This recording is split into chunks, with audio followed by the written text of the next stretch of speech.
Hello, everyone. Welcome to the webinar Henryk Sienkiewicz in the Digital Age with Professor Bartłomiej Szleszyński. My name is Ewa Zadworna. I'm Director of Cultural Affairs at the Foundation, and it is my pleasure to welcome you all here on Zoom. Today's webinar opens a series of lectures and discussions dedicated to Polish literature that will be presented in cooperation with the Institute of Literary Research of the Polish Academy of Sciences. It is the mission of the Foundation to promote the intellectual exchanges between Poland and the United States, and this mission has been carried out through running a variety of exchange scholarship programs, as well as through offering various educational and cultural initiatives such as this one. In this coming spring, researchers of the Institute, established scholars, authors, and literary experts will delve into thought-provoking works by some of the most influential and internationally recognized Polish writers. And we begin today with a talk on one of the most renowned Polish writers in history, the first Polish writer to receive the Nobel Prize in Literature, Henryk Sienkiewicz. I would like to welcome the series' first speaker, Professor Bartłomiej Szleszyński, an expert in the field of literature of the second half of the 19th century and a digital humanities specialist, who will speak about Sienkiewicz's place in today's digital age culture. But before that, I would like to give our virtual floor to Dr. Agnieszka Mrozik to tell us a few words about the Institute of the Literary Research. Dr. Mrozik is Assistant Professor and Deputy Director for General Affairs at the Institute. She's also an author and co-author of several books about concepts of gender, generations, and communisms. And she will introduce Professor Szleszyński, and she will also lead a discussion that will follow the presentation. So without further ado, Agnieszka, thank you very much for the initiative. And I'm very glad that we are able to meet on our joint webinar. Welcome, thank you. Thank you very much, Eva. I'm also very happy that we have this webinar today. We worked quite hard on the concept and preparation for the whole series. So I'm really happy that we have it today. As you mentioned, I'm a deputy head of the Institute of Literary Research of the Polish Academy of Sciences. Since last June, I have the pleasure and honor to co-run this institute. And our institute is a highly recognized humanities research center in Poland that evolved from the Center of Literary Studies with focus on Polish literature and literary theory to a modern cultural studies center that encompasses a wide range of research fields, often interdisciplinary. Our institute is the oldest institute of all institutes of the Polish Academy of Sciences. It was established in 1948. It specializes in philological and lexicographic research. It is also a leading national center for documentation and bibliography of Polish literature and its scholarly editions. In recent years, the Institute has developed strong, often multidisciplinary teams in innovative research areas like gender studies, memory and Holocaust studies, and also studies on communism. And it is also an early adopter of digital methods in the humanities with a vibrant, internationally active digital humanities center. Our institute is a doctoral level teaching center, but part of our mission is to share research results and knowledge with society through collaboration with cultural and educational institutions like the Kościuszko Foundation. And now I have a huge pleasure to introduce my colleague from the Institute, Professor Bartłomiej Szleszyński. He is the head of the new panorama of a Polish literature team, and this team is responsible for creating and operating a platform that publishes digital scholarly editions and another platform for scholarly digital collections. He's also the deputy director of the Digital Humanities Center. His academic research interests are literature of the second half of the 19th century, colonial discourse in 19th century Polish culture, literary Sarmatism, but also digital humanities and scholarly digital editions. He published at least 2 monographs. The first one trying on the contours Henryk and Henryk Sienkiewicz, the most notable representatives of the 19th century Sarmatian trend, and also Non omnias moriar, Bolesław Prus, the 19th century and contemporary novels. And he co-edited at least 3 volumes, but you can read his bio note on the website. So yeah, I'm again very happy. Thank you, and Bartłomiej, the floor is yours. So I'd like to warmly welcome everybody. Thanks for joining our lecture. And I think I start sharing my screen, and I'll be starting my lecture. I will show many pictures, objects, and paintings that are used in our digital collections to illustrate some parts of the lecture. And here you can see the portrait of Henryk Sienkiewicz. It is called an unfinished one. It's made by Kazimierz Pochwalski. It was unfinished because Sienkiewicz died during painting this, and you can see this hand is unfinished. It's in the Palace of, now exhibited in the Palace of Oblęgorek, in the Museum of Henryk Sienkiewicz. I will be talking about this palace and this museum in the later part of the lecture. So let's start from some general information about Henryk Sienkiewicz. He lived from 1858 to 1916. He was a very successful Polish writer at the second half of 19th century. Because in Polish history of literature, 19th century ends in 1914 with the outbreak of First World War. He was most famous of his historic novels. In Poland, these were 3 comprehensive novels about the wars in 17th century during Polish Sarmatic period. They are known as Sienkiewicz trilogy, Trylogia Sienkiewicza. And they are Ogniem Mieczem, with Fire and Sword. It was published in 1884. It's about Cossack uprising of 1648. The second one was the Potop, the Deluge. It was published in 1886. It's about Swedish invasion of Poland from 1655 to 1660. And third one, Pan Wołodyjowski, translated into English in different ways as Sir Michael, Colonel Wołodyjowski, or Fire in the Steppe. It was published in 1888, and it takes place during Polish-Turkish War of 1668-1673. Publication of Henryk Sienkiewicz trilogy was an unprecedented, okay, we can change illustration. The publication of Henryk Sienkiewicz trilogy was an unprecedented event in Polish culture and unprecedented success. Probably for the first time in Polish culture, a novel had such a mass popularity among all readers.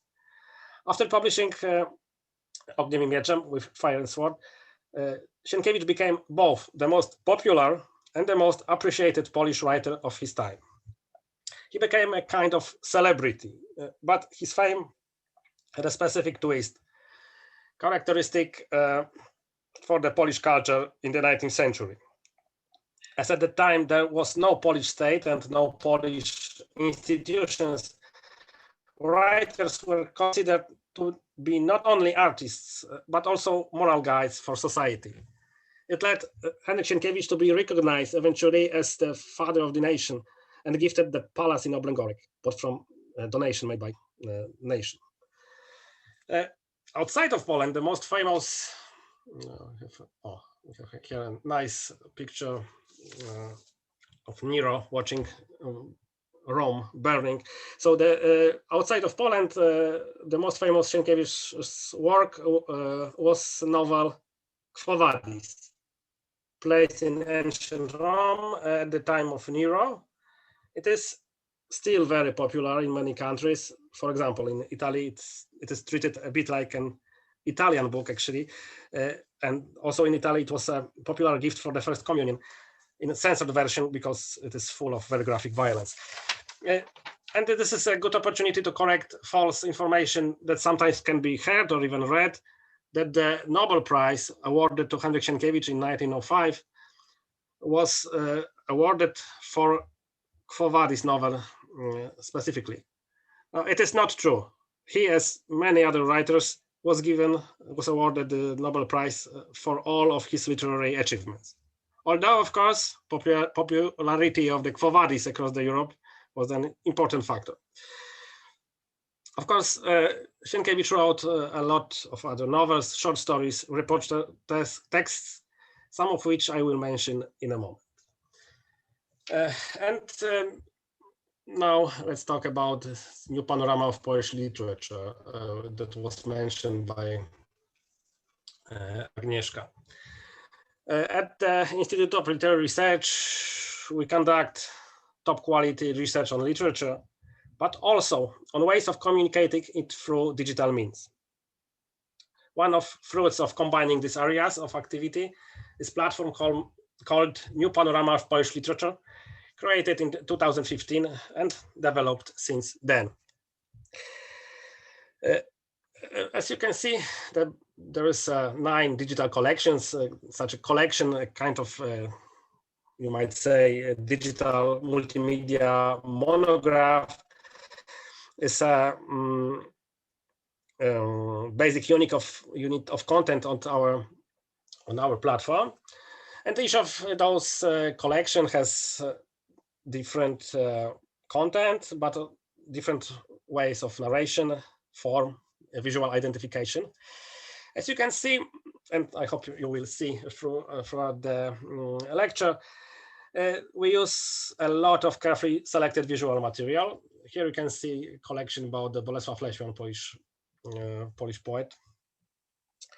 And most of it is, some of it is from our institute's archives, which are very rich and quite big, but very often we also use visual material from other institutions.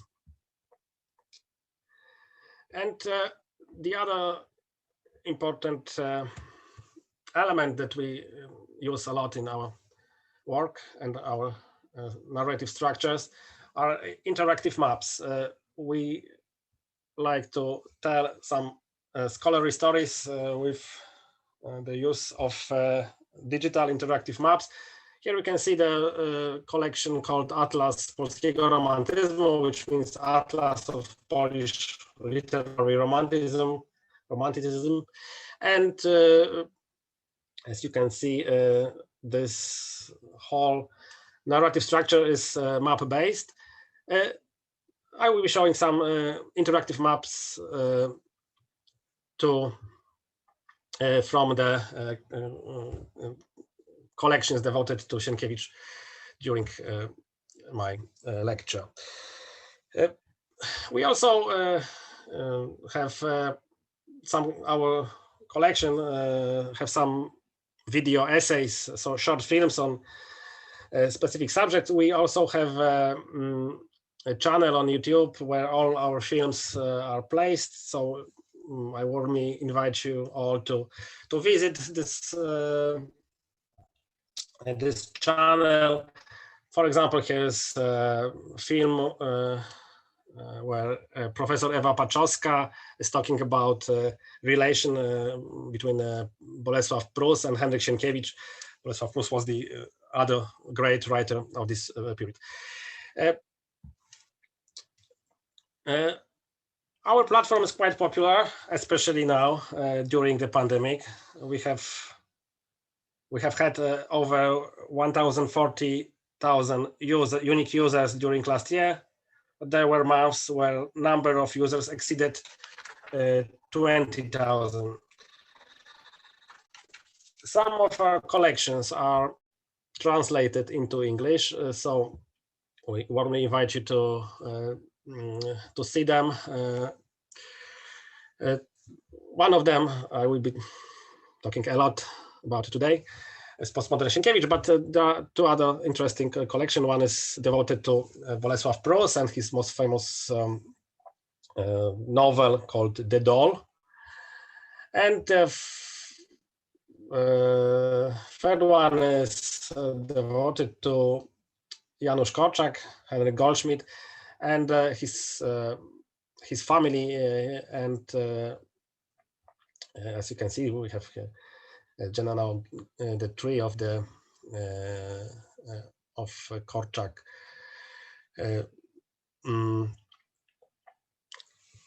Okay, 2 of those 9 collections are devoted to Sienkiewicz, so he has quite a big representation on our platform, and I will be referring them during my presentation. And now let's go back to Henryk Sienkiewicz. One might suspect that in over 100 years after writer's death, there won't be much new things to say about his life and work. But in the case of Sienkiewicz, nothing could be further from the truth. There is really much to do, even on the basic level. For example, there are still no scientific critical editions of all his works. It's better situation with applies to Sienkiewicz's correspondence. It has been edited in the Institute of Literary Research and published over decades by Professor Maria Bokszczanin. It's 14 or 15 volumes at that moment of this correspondence. It's a huge set. But still, there is a significant number of recently discovered letters written by Sienkiewicz that are waiting to be published, as well as really huge and fascinating collection of letters to Henryk Sienkiewicz, often written by major figures of 19th century cultural life. Professor Maria Bokszczanin, editor of Sienkiewicz's letters, has also compiled a calendar of Henryk Sienkiewicz's life and work, which was the basis of the collection created by my team in 2016. And I will be, okay.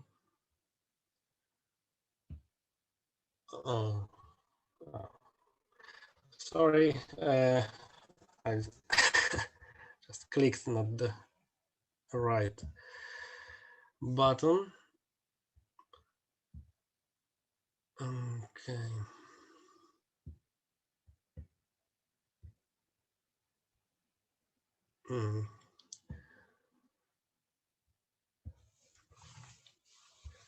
Okay, it's a collection called the Decades of Henryk Sienkiewicz. It's a calendar of life and work of the writer. It's divided into decades, and each decade is accompanied by a map with the most important places for the writer in that decade. And he traveled a lot, which will be described in more detail. Further, for example, here you can see the map for the decade from 1876 to 1886. The range of travels in that period is very large. Writer visited not only United States, but also London, Paris, Italy for the first time, Athens, Istanbul, and a lot of spas with his terminally ill wife Mariani Schatkevich. So I think that I'm sure that there are a lot of interesting information about Sienkiewicz in this collection. So again, I will warmly invite you to check this collection to see what's in there. Unfortunately, it is only available in Polish. And now let's turn to the collection, which combines the proposal of new research perspectives together with a digital multimedia way of scientific narration. And it's this postmodern Sienkiewicz collection.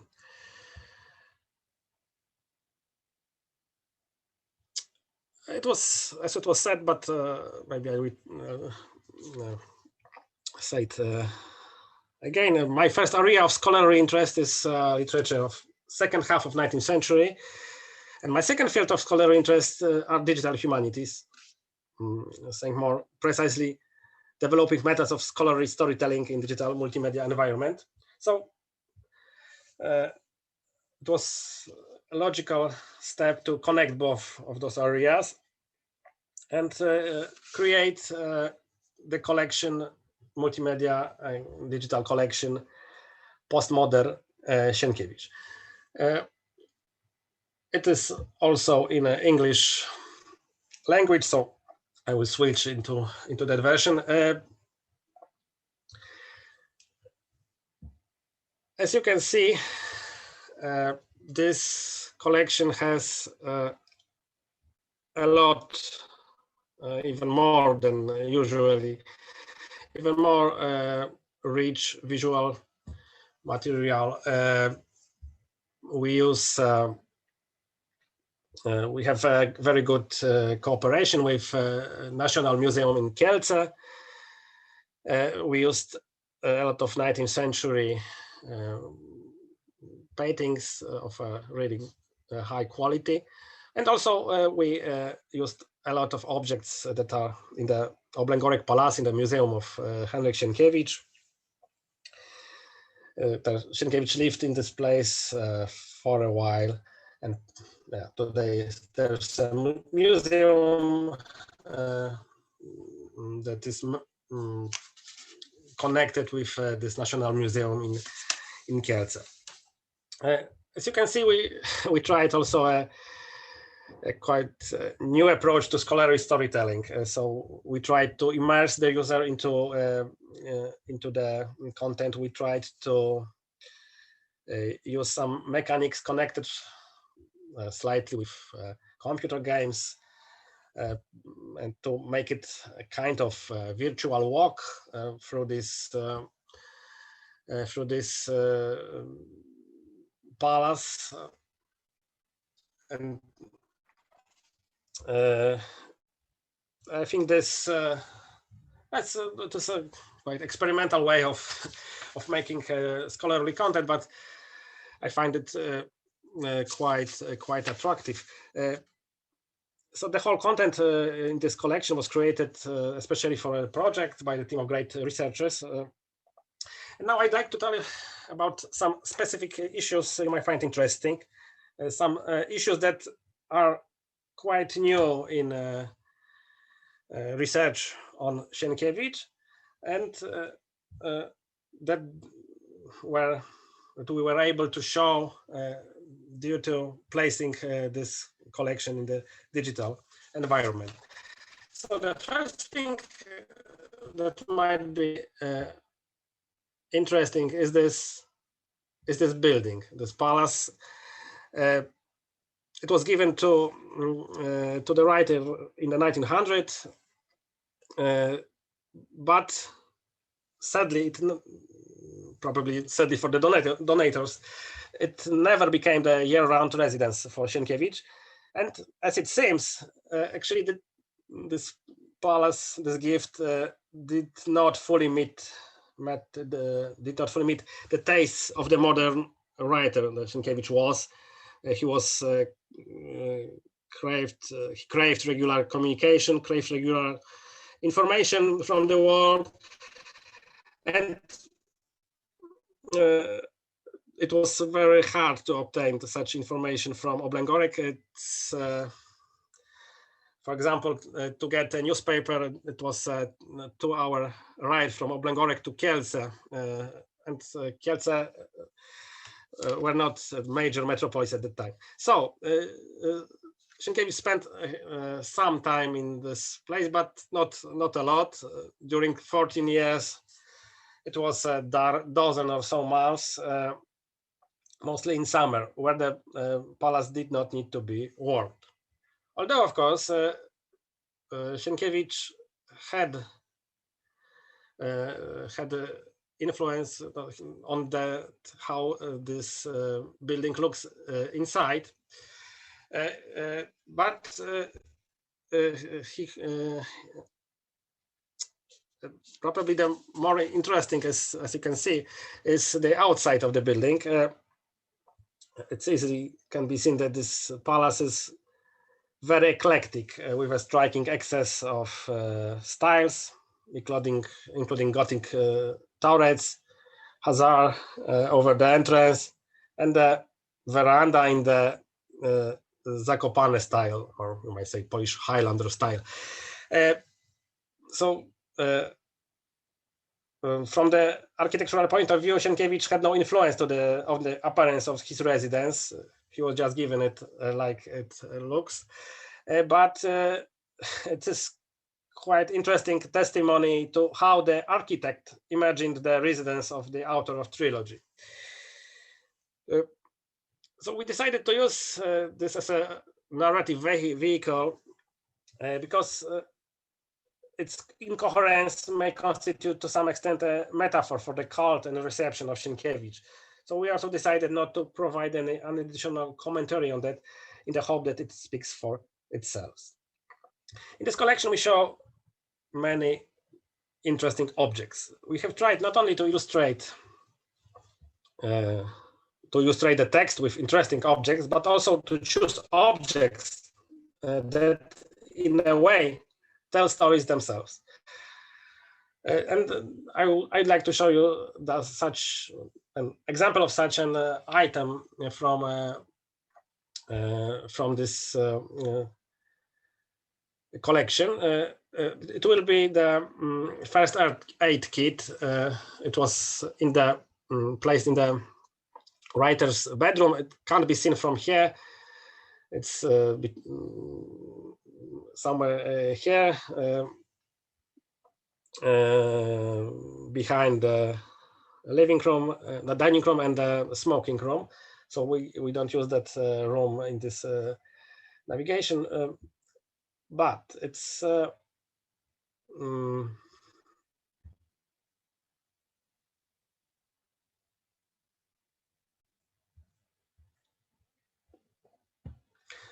we decided to use it in the part about African journey, but actually it's generally a very interesting object because it draws attention to writer's extremely vivid attitude to the issue of health and illness. The concern of his own health and the health of his loved ones was an exceptionally frequent subject of Sienkiewicz's correspondence, and many elements of Sienkiewicz's biography were also covered together around those issues, including the fatal illness of his first wife, Mariani Schatkevich. One of things that, on one hand, was quite a new approach to Sienkiewicz biography, and on the other hand, was good for presenting in a digital environment, are Sienkiewicz's travels. It starts maybe from the first travel. In our digital collection, we tell the story of the first big travel of Sienkiewicz. It was a travel to United States, and we tell the story of the last big travel. It was a travel to Africa, and maybe we start from this first one. Actually, Sienkiewicz traveled a lot, having taken his first big trip to the United States at the beginning of third decade of his life. He diagnosed himself with travel mania, from which he did not really free himself until the end of his life. And often at the time he visited particular spaces appears to coincide with significant changes in his life and artistic development. The picture you can see as the main picture of this whole article. It's a painting of Stanisław Witkiewicz. He was a well-known artist, painter,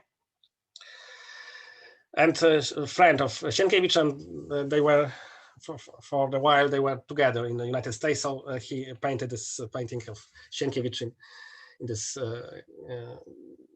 American environment scenery. From perspective of Sienkiewicz, Sienkiewicz expressed it in letters to friends, private letters to friends, and also in highly regarded collection of reportage. It's in English, Portrait of America, Letters of Henryk Sienkiewicz, in Polish, Listy z podróży do Ameryki.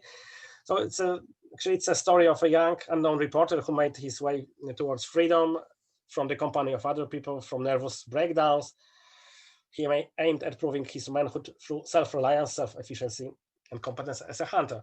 But there are also some another perspectives that can be shown with the use, for example, of with the help of a digital map. Here you can see the map of American travel of Sienkiewicz, and there were two simple aims for to begin with for telling about this this American expedition. First, it is worth realizing when Sienkiewicz traveled across America, and the second, quite simple but important question is where he was actually in the United States. On this first subject, it is worth realizing that Sienkiewicz, with a little effort, could have visited Deadwood at about the time depicted in the famous TV series. So it was he was there during gold rush. There was an end of wars with Native Americans, and from the perspective of California, coexistence with Mexicans. So it was a really interesting time for this to make this travel.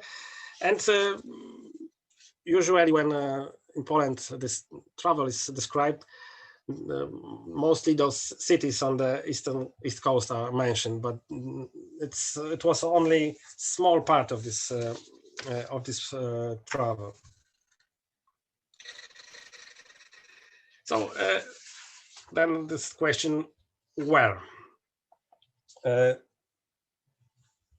can see that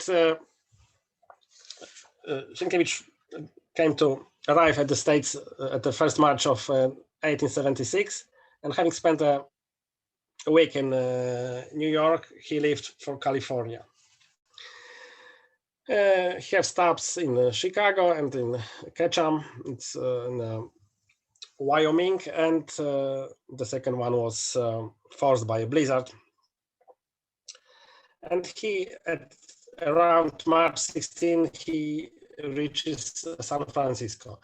Most of his stay in the United States is he's in California. He's, as you can see, he's spending some time in Anaheim. He went on the hunting travels and excursions to Mojave Desert. He was in Mariposa, Sacramento, Sebastopol, Haywood, which was a separate city then. So his experience of United States, experience of great space, of freedom, of life that is simple and it's quite an interesting thing to realize. And the other, oh, that's not what I wanted to do, but there's also a very interesting moment in this travel. He described that a month of hunting for buffaloes in this area. it was then called Wyoming Territory. It is southwest of what today is the state of Wyoming. But you can see that actually this is the territory where was a Little Bighorn, such a meaningful place for wars with Native Americans. And although it is not, we suspect that it was pure fiction, this hunting trip. There are very many interesting things about how Sienkiewicz saw America. And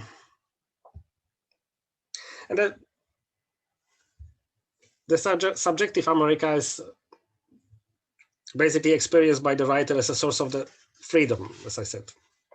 Freedom from many different restrictions that belong in Europe, from social etiquette and hierarchy, the lack of divisions between simple and not so simple people, freedom linked to spatial reality. And I think you might say that when Sienkiewicz left United States after almost over a year being there, he never stopped longing for the American experience. So there's a lot of other issues described in the content on our site about this American trip. I will warmly invite you to check it yourself. But the other big travel that we were researching on was the travel to Africa, and it's connected to many interesting issues, like generally the Polish-African discourse. I think there's no time to talk about it very deeply, but before I talk about the expedition of Sienkiewicz, expedition to Africa, as you can see, we are showing here quite some interesting photographs. There's also a map. Here you can see the photograph. It is from archives of our institute. Sienkiewicz climbing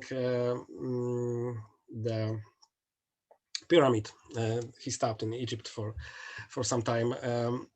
And what you might find also, this is quite well-known set of photographs, but what is not a very known fact, that it was not made in Africa. He made those photos before going on this trip in atelier in Krakow. So it shows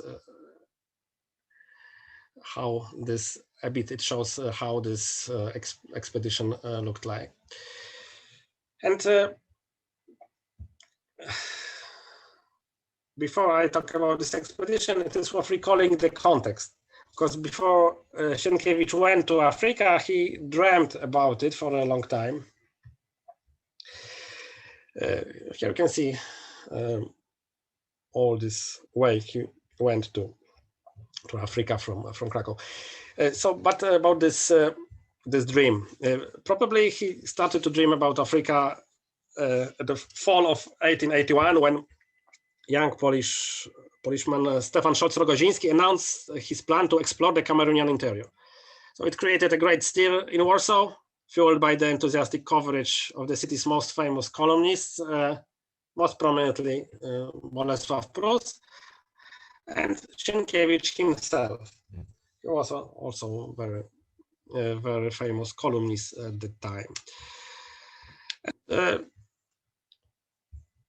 Sienkiewicz's concept of this continent of Africa was strongly informed by the vision of Rogoziński.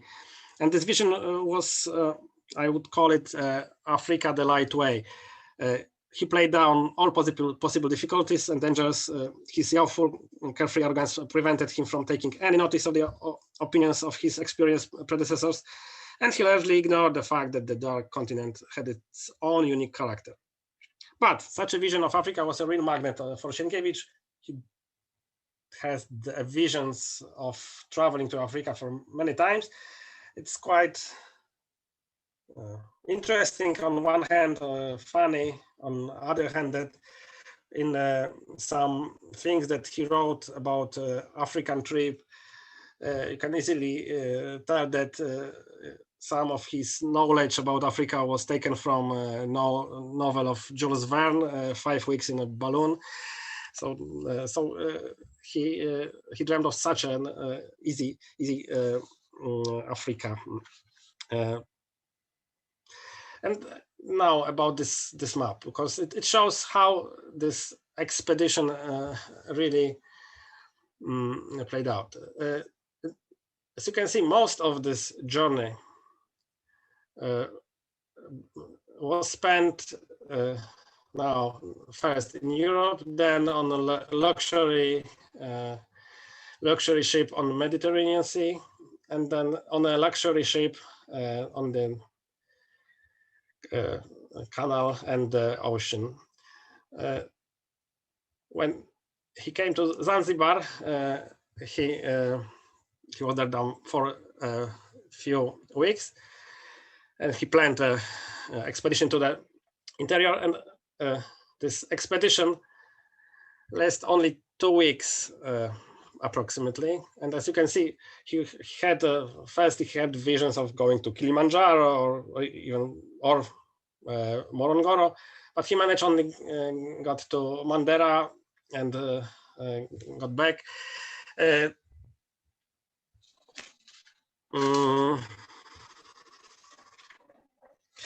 And generally, you might say this whole journey was not as he planned, because he knew nothing about the real Africa, and confrontation with reality couldn't be pleasant. But also, Sienkiewicz was no longer the adventurous young man he had been 15 years earlier in America. In Africa, he was already a well-known writer who may have been fantasizing about an escape from fame, but he was brandishing numerous letters of introduction. He was warmly welcomed and recognized everywhere he went. In the end, both his health and hunting skills failed him. The culmination of the African chapter was a fit of yellow fever, and souvenirs bought in a bulk in Zanzibar had to serve as a substitute for the desired hunting trophies. And there's another object I'd like to show you. It's very interesting because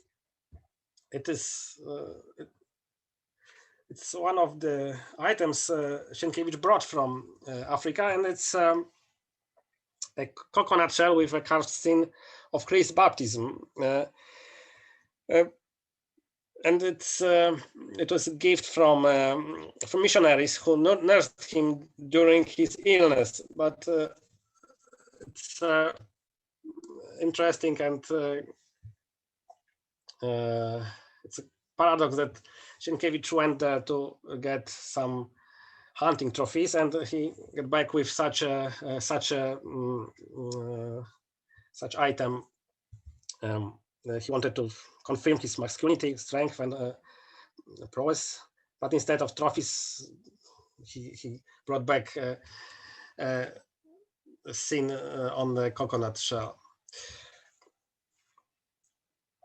All right, so now I'd like to briefly show some other issues that might be interesting in this collection, that are quite new and was never researched. I think that one of them is issue of Sienkiewicz's monuments. We have here a lot of photographs from different monuments, but also the very interesting map of how those monuments were built, erected through time. As you can see, very many of them are very new ones, which is quite interesting thing. But in this article, there's a very interesting analysis on the role the monuments had in the propaganda and how it was in the reception of Sienkiewicz during almost 100 years. Here's also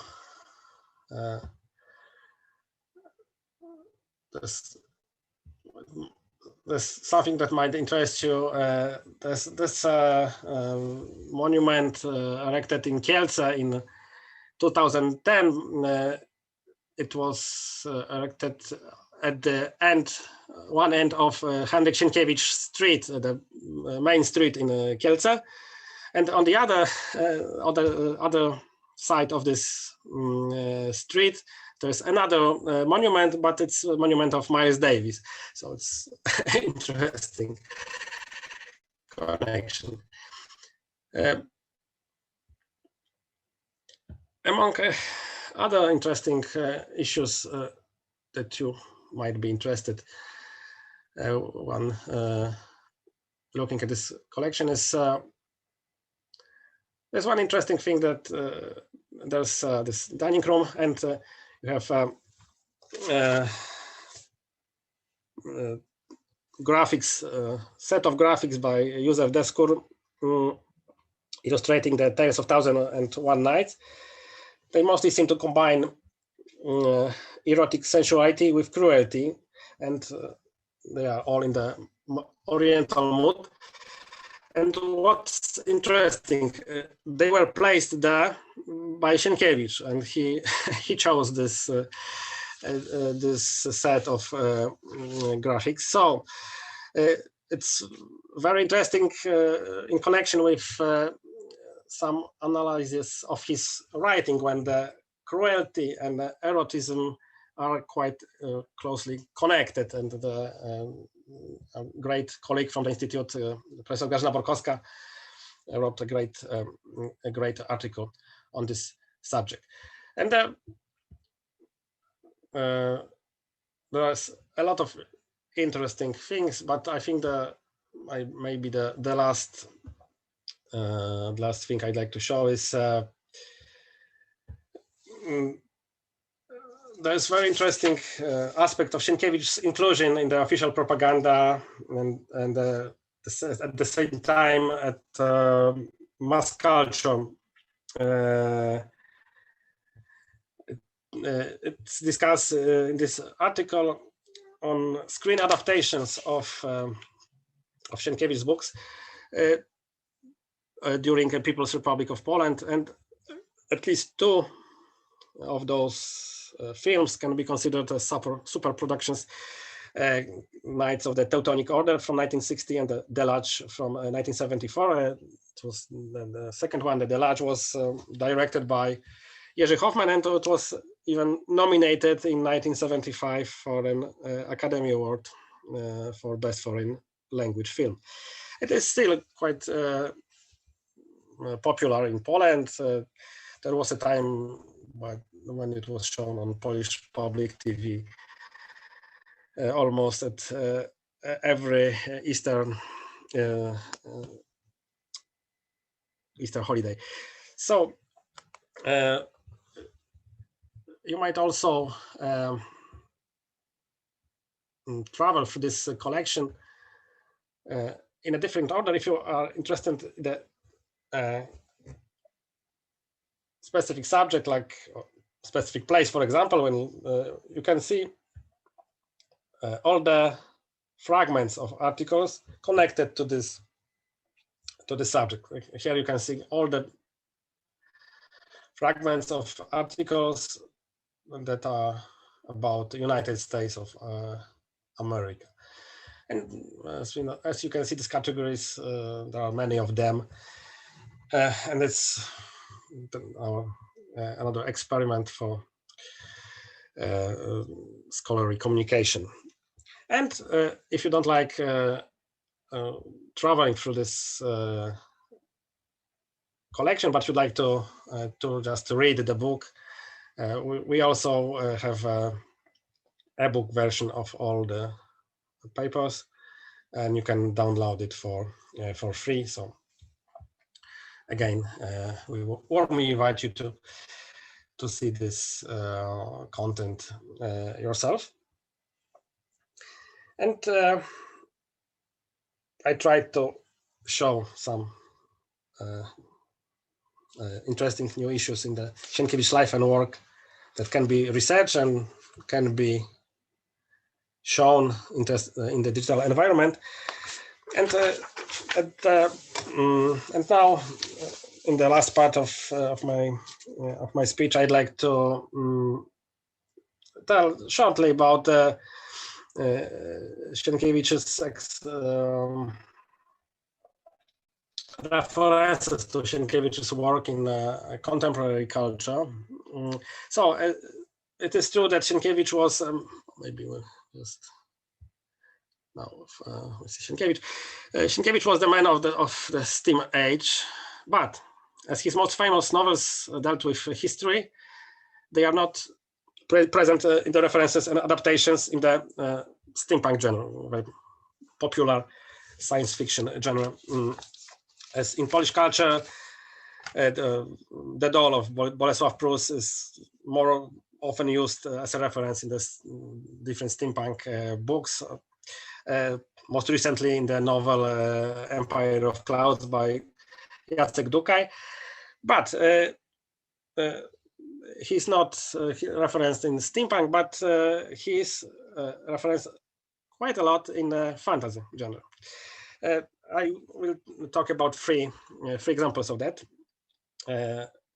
First one is there's a very popular cycle of fantasy books, opowieści z mekhańskiego pogranicza, Tales from the Mechan Borderlands. I think it's most important fantasy series of recent years in Poland. And in a vision of eastern borders of this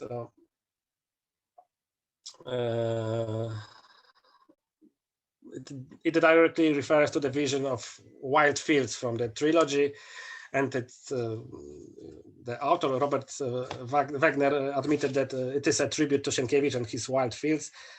Each area, which consists of great open steppes with horses, where horses live, results in the emergence of nomadic tribes that have their culture based on wandering. There are some more connections. The main military opponent are the barbarians on horses. I think we can say that they are equivalent of Sienkiewicz's Cossacks or Tatars. So there is some references in those books to Sienkiewicz. The other fantasy reference is a role-playing game. It was quite popular in Poland. Now it's, I think, not so popular, but 10-20 years it was very, very popular. It is a system called Wild Fields, made by Jacek Komoda, and it's a phenomenon combining the varieties of the Sarmatic times with fantasy. It's inspired by a large extent by the work of Henryk Sienkiewicz. And the third, maybe most important reference in modern Polish culture to Sienkiewicz is we're staying with fantasy but changing the medium. I'd like to talk about references to Sienkiewicz in a video game. In Hearts of Stone, it's a fabular expansion to the Witcher 3 game. Witcher 3, with subtitled Wild Hunt, it was released in May 2015, and it's probably the most internationally recognized Polish audiovisual work of recent years. It was a huge success, both in terms of finance and as the reviewer critical reception. It was developed by the Polish studio CD Projekt Red, which currently is unfortunately associated rather with disastrous premiere of Cyberpunk 2077. But then they were praised for The Witcher 3. Heart of Stone, released in October of 2015, was also a big success and was packed with references to Polish culture. It is based on a legend of Twardowski. It includes a long part recreating Wesele, the wedding of Stanisław Wyspiański.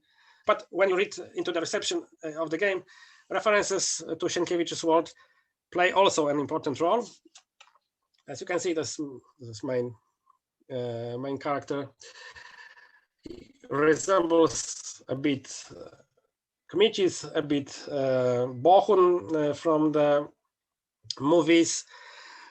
The Deluge is also mentioned directly. The wife of this main character, her name is Iris von Bilewicz, which refers to the heroine of the Deluge, Aleksandra Bilewiczówna. However, the most interesting quotation concerns the duel scene, a fight between Wołodyjowski and Kmicic. This is the cult scene of the movie, perhaps the most memorable in the entire film, and as the filmmaker said, the most difficult to shoot. And it's invoked during two fights in the game. You can see one of them. They are invoked through characteristic phrases. Może waś też zacząć, a siąpić przestanie. Machasz waś jak cepem. Wiedźmina będą chować, to i niebo płacze. Maybe you want to wait until it stops drizzling. You swing like a sap. The Witcher will be buried, so the sky will cry. And of course, the scenery is relating to this scene. But what's interesting, these references are not Sienkiewichian in the sense of evoking the novel. The duel scene looks totally different in the novel. They refer to the film adaptation. The film adaptation became the default, the Deluge, although the players recognized it as Sienkiewichian. So those short examples show that Sienkiewicz's works, though often reworked and mediated, are still present in the contemporary culture. And I think its impact should be neither overestimated nor underestimated. And referring to the current discussion about the presence of the novel in Desert and Wilderness in school education, I think that putting this, forcing children to read some novels of Sienkiewicz, this is not the way to make this presence of Sienkiewicz bigger. Okay, so thank you for attention, and as I remember now, we'll have questions. Okay. Okay, thank you very much for this inspiring talk. And we have one question from Krzysztof Borowski. Are there plans to translate the whole website into English? But I don't know which website, because I have a feeling that you presented quite a lot. No, actually, yeah, but actually it's one platform. It's this new panorama of Polish literature. So there are different collections, but actually it is the one site. So I think that it refers to the whole site. We'd like to translate as much as we can, but it is quite difficult to get funding for that. And so we're thinking about that, but it's not an easy thing to achieve. Okay, so waiting for other comments or questions. I have two questions to you. I must say, I loved Sienkiewicz when I was at school. It was late 20th century, but now I'm very curious. Do you have any data, any information about his attractiveness to children or young people right now? I mean, in the 20th century, you mentioned this, I mean, in early 20th century, but also in late 20th century, there was a certain aura around him. He was first the national author, he was the teacher of patriotism, but he was also, and for me, he was the author like this. He was the author of adventure books, and also author of historical and romantic novels. But I'm really, really curious, how is he perceived right now by contemporary youth? What can he say to the contemporary Polish youth, for example, what can he teach them right now? Isn't he a bit outdated? I mean, what you show in the last fragment of your presentation, it seems that he is not outdated, but and he's used in the contemporary popular or mass culture. But what about I don't know, school curricula? Is he still there? I mean, is he attractive to I I, mean, is he attractive to young people uh, right now? there are no such surveys, big surveys that could tell us, 100% that he is or he is not popular or outdated. My intuition is it's connected with this this last part when you realize that people don't know the actual novel, but they only know the film. This is the moment when you, I think, can suspect that the Sienkiewicz is not read by young people. The movie, the Deluge, is the Sienkiewicz. So my intuition is that he is very outdated. I'm quite a strange researcher on Sienkiewicz because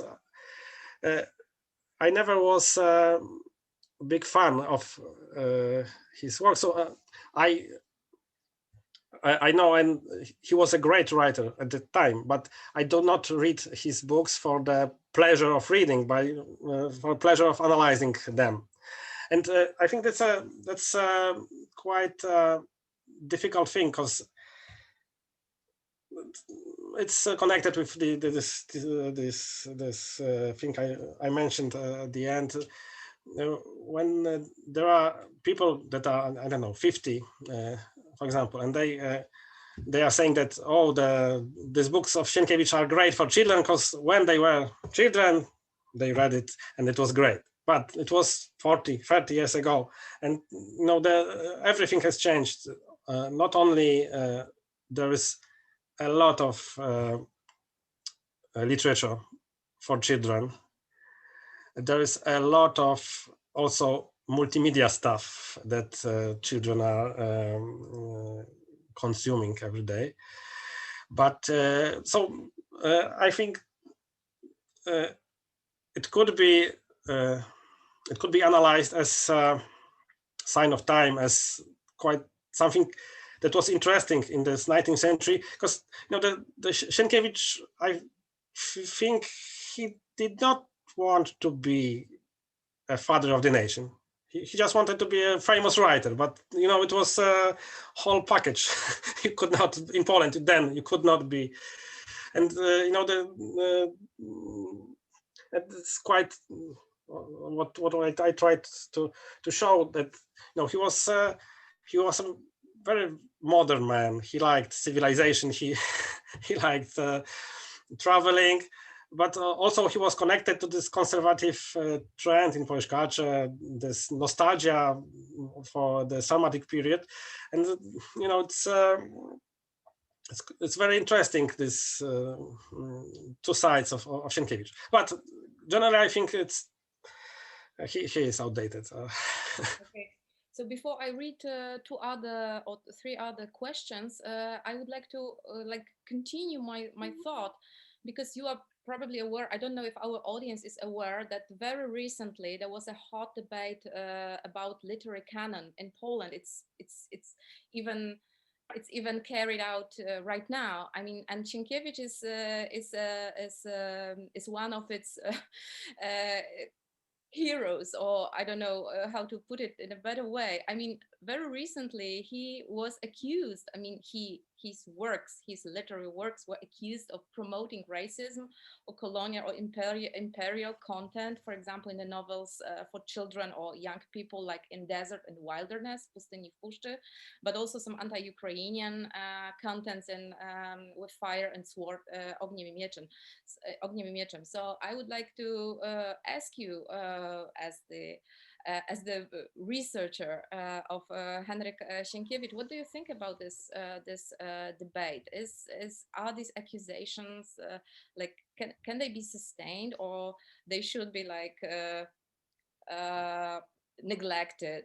Because I think that this is a hot issue. It's a hot issue in Poland. It's a hot issue in the US.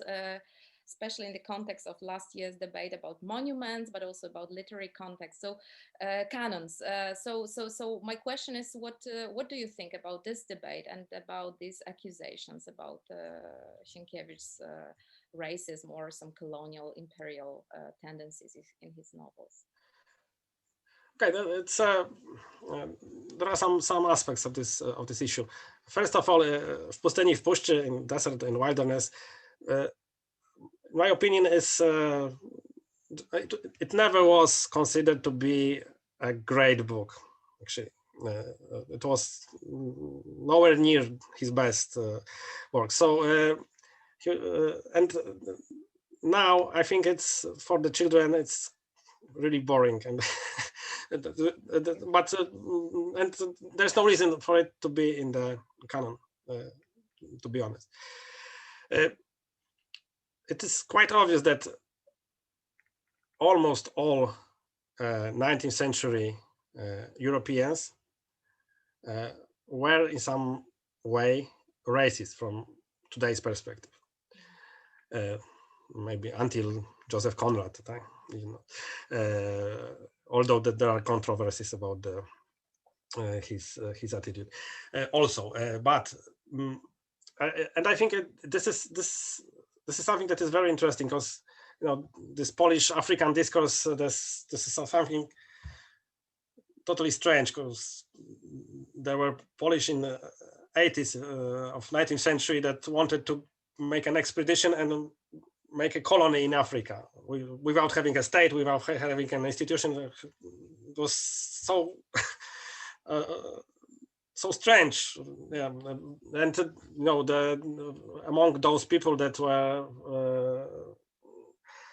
for that expedition were Prof, Sienkiewicz, the best writers of the time, saying that there was a set of some even then scientific views on other races. You know, when you open an encyclopedia, you can read until the probably our time. But when you open the 19th century encyclopedia, you can read as a scientific proven fact that the people in Africa are lazy and they are not as good as white people. So it is it's hard to blame those writers to go along this this scientific knowledge of the time. But today when we read it, I think we should put a lot of effort to analyze it and to you know, because I think that what they were writers and that were much more, I don't know, moral, or they empathic towards generally other people, but you know, people on other continents. But they were those, you know, the colonial discourse was quite popular, and even Polish writers thought, you know, that social Darwinism and such things. So, you know, it is very complex things. Saying that, I think when you think about books about Africa, for example, Polish book about Africa, traveling to Africa, that could be interesting for children, but are generally not offensive to anyone, or I think so. We have such book, for example, Kazimierz Nowak's Rowerem przez Afrykę, on a bicycle for Africa. It's actually it's used in the education. There's a version even for small children of that book. But you know, it's a great book, because this single Polish man on this bike, he rides through the Africa, but he has no any presuppositions. He shows people like people. He's anti-colonial, and it's a great story actually. And I think if we are looking for the stories about Polish stories about Africa, it's much more suitable for the education and for and better to read. Okay, So it's better to try to place Sienkiewicz in his time. I mean, to understand the context, try to understand the culture in which he lived, rather than erase him from the school curricula at all. Yes, yeah, but so I agree. This is also my my intuition about the books like this and about debates like this. So I have two more questions to you. Let's go back from politics to literature. sure. So do you have any thoughts about translations of Sienkiewicz into other languages? This is one question, and very similar about translations is how to get a good English translation of the Deluge. Which translation is best? I'm not sure if you if you could recommend something to our readers, our audience. Unfortunately, I have not answered on this question right now, because I don't remember. I'm sure that translation of Jeremiah Cartain from 19th century is the worst one. So, but it's usually the one that is open, and most often you can get it for free. So as I remember working on this collection, our translators were working with better translations, but I can check it, and I don't know, send it to Eva to if you, later. Okay. So there's also a question about Oblęgorek. How did it survive German occupation and war? Actually, what we can see here at this what you saw, this is the first level. It survived. The floor was destroyed and was then restored, but now there is a very modern exposition. So there is the one level, there is a recreation of the space, how it looked, or how it may looked at the Sienkiewicz time, and at the floor on the second level there's a modern exposition, but also with those some of those interesting objects. So quite well. Okay.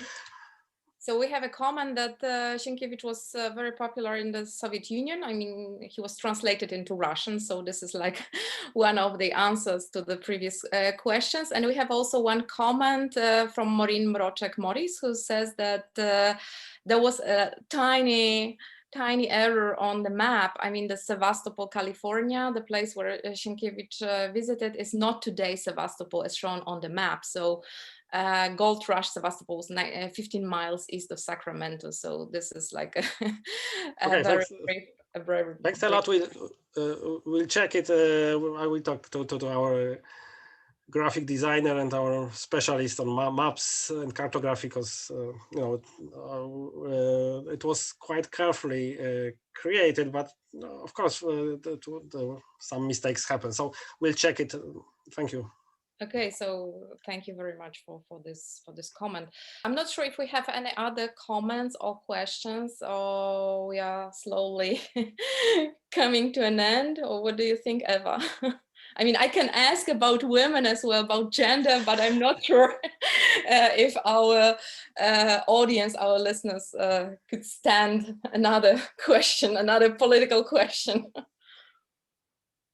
But okay, when you mentioned it, so maybe it's because it is an interesting story. It's impossible to say about, because it's a subject to, for example, probably for a huge book analyzing Sienkiewicz's attitude towards women and his relationships. There were many strange things happening there. and some tragic things, but generally, there's a very interesting story of his first marriage with Mariani Schatkevich, and there are many interesting things. Maria was a very modern woman. She wanted to study sciences like physics. It was very difficult then. And Sienkiewicz met her when he went back. He was just back from America, and he was what we could see from his letters and from his letters and Maria's letters. He was quite American. No, maybe no, it's not. He was very rude and simple in this at the beginning of this relation, but step by step he had to get to be married to Maria. He needed to become a serious man. He was not a serious man when he went back from United States. He was 2 years in Paris, and then this very interesting moment when he goes back to Warsaw, and he instead of describing some interesting plans for his art, he describes in the letter to Witkiewicz how he's going to make his flat look well for him and for Maria. And he eventually went back. He for the moment he stopped his travel mania, and he convinced her and her parents that he is a serious man, and they got married. But probably Maria was the reason he wrote With Fire and Sword, Ogniem i Mieczem, because he was quite frustrated with, he was a serious man, editor in the serious journal, and he did not like that actually. And so she, as we can reconstruct this, she told him, okay, so write something you would like. And he started to write With Fire and Sword, and it made Sienkiewicz as we know him. And on the other one hand, he was not very officially for, I don't know, emancipation. But on the other hand, he involved Maria into a lot of editor's work. I think he respected her a lot. So it's quite complicated, and it's a tragic story because not a few years later, Maria died of lung disease, and he was with her in many spas, and we have a lot of letters, very sad letters when there's wars and wars and wars, and so it's a very, very interesting story. There's another story when Sienkiewicz, being quite not a young person, got married with 17 years old young girl, and this marriage was listed for a few days only, so nobody knows what happened. So this is very, very interesting thing. But in general, as most of writers of his time, he rather went toward a conservatism and his national democracy and such. So I think this moment when he was young, he was quite I would say progressive, but quite after he was back from America, it changed a lot. Yeah. I mean, I'm not sure if we should finish at the moment, but when I mentioned women, I mean, of course, women in his life, but also I think that it's also a great material for feminist criticism to see how he presented gender relations, and also a lot of, I don't know, sexual violence, but probably he was also the child of his time again, like in the discussion about Africa, topics like this. But yeah, but we have one more question. Is the reception-oriented analysis of Sienkiewicz's trilogy meaningful and possible at all? Because the author's intention, Pokrzepienie serc, is explicitly and implicitly linked to the work. This is a big question. Yes, but you know, there are very interesting analysis of what it meant actually, this pokrzepienie, krzepa. Professor Schatkevich wrote a great book when there's a huge passage about the dead. So I think it's what Sienkiewicz meant. It was not as simple as it was understood. So I think that the reception is we need. It's very interesting. It was very different. It's, for example, it's a very different case, very interesting case of reception in the People's Republic of Poland, because you know he was a conservative writer with writing about Sarmatic times, but this left-wing regime took him as there. So I think that what's happening now with the reception is very interesting. There's very interesting thing about reading Trilogia now. I experienced it while working with students.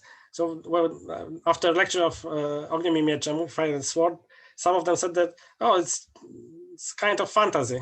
It's for them, you know, they are prepared to read other genres, other classifications. So I think there is a lot to do in researching on reception of Sienkiewicz, I think.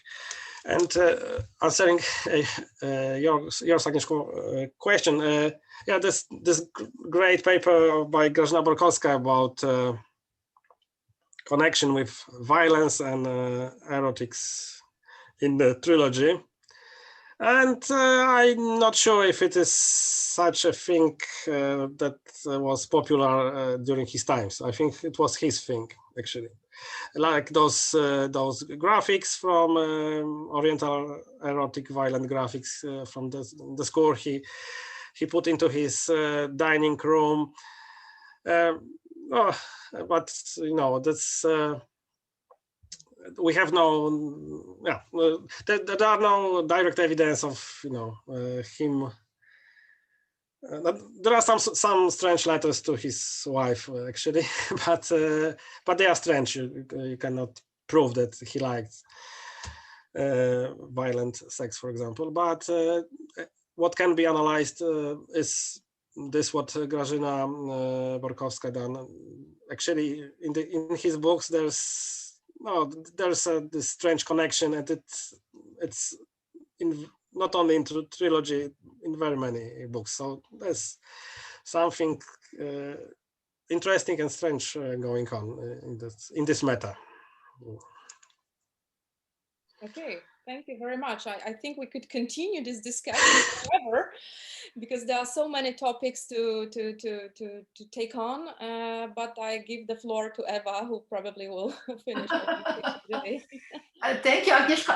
I have also one question to you, Bartek, namely the images. How big is the collection of all the images of the artifacts connected to Sienkiewicz, or all the photographs that are available to see on the new panorama of Polish literature that is available to the public? Just more or less, do you have a number?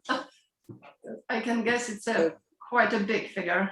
Yeah, in this postmodern Sienkiewicz collection, there's I'd say 200 of visual items of, but overall, never counted that, but I think it's I'd say rather around 500 or so. 500 of combined all images. Yeah, all the collection. Not all of them are so rich in visuals. So this postmodern Sienkiewicz is a quite exceptional one. When did this project start? How long have you been like gathering all these? It was 3 years. 3 years. Okay, 3-year long project. Because it was quite difficult because it's the project was called Postmodern Sienkiewicz Digital Laboratory, and actually it was kind of a laboratory because we had to invent some new ways of telling digital stories, scholarly stories. So we were in Kielce many times, Oblęgorek. We were thinking, making photos. But the great thing was there's a lot of interesting things to tell about this rooms in the palace.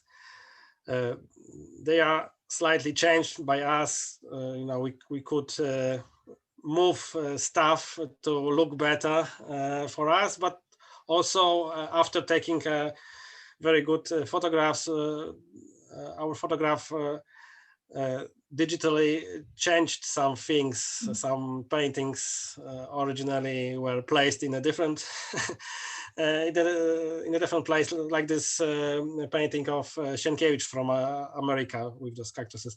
So it was on the other wall, but we needed it there to make this narrative mechanics good. So there was 3 years of quite a big team, and there was a great cooperation from the National Museum. So they understood that if they want to show what they have, they need to give us all of this in digital versions. And they it was even quite funny situation that when they wanted to give us more of this visual material that we could use, and we were like, no more, sorry. But but they have a really good this collection of 19th century paintings, and this is not a museum that is visited a lot. So if you're if you're in Kielce, I encourage you to go there. And to conclude, the Postmodern Sienkiewicz ebook is available to download in both versions, Polish and English. That would conclude our webinar today. Thank you very much, Professor Bartłomiej Szleszyński, for this very insightful and informative presentation. Thank you, Agnieszka, for very interesting questions and doing research about the reception of Sienkiewicz in today's world. And thank you all very much, and we hope to host you soon.